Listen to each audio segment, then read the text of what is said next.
Okey, hai. Untuk hari ni, saya nak berkongsi pengalaman saya lagi tentang parents yang dia macam ni nak cakap, dia berharapan yang sekali dia hantar anak dia datang ke occupational therapy ataupun terapi ni, anak dia dah okey. So, lepas tu dia tak datang lagi. Okey? Ini pengalaman saya lah. Saya tak perlu beritahu di mana, waktu bila. Tapi actually benda ni sangat selalu berlaku. Sangat kerap lah di mana ada selepas dapat rujukan, dia dah tahu anak dia ada problem apa. So dia datang ke occupational therapy. Okay, and then bila dah dapat sesi penilaian, dia dah buat penilaian dan dah dapat cara bagaimana nak mengatasi masalah-masalah ni.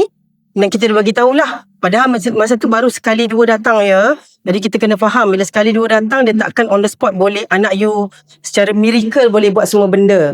Okay, so baru datang sekali dua, baru anak dia baru belajar untuk faham tentang mainan ya, belum boleh duduk diam lagi, belum boleh dengar arahan sepenuhnya lagi. So dia rasa macam okey, tak perlu, saya boleh buat kat rumah. So dia tak datang lagi dah.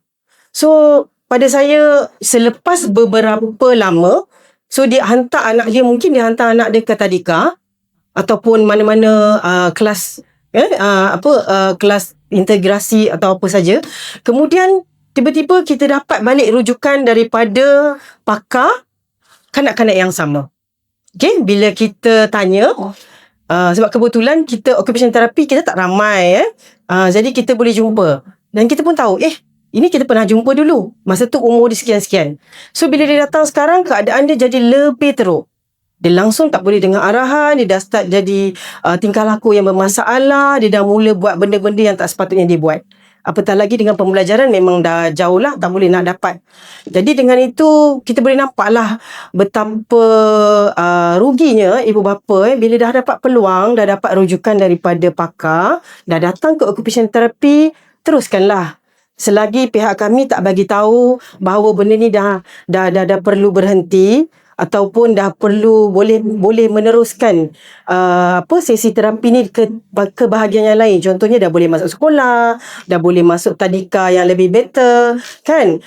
Maksud saya macam aliran perdana, sepatutnya teruskanlah. Ya, sebab kadang-kadang kami pun bukannya nak kata nak buat sesi terapi ni seminggu sekali atau tiap-tiap hari. Sebab kita pun ada kita punya jangka masa. Contohnya mula-mula seminggu sekali.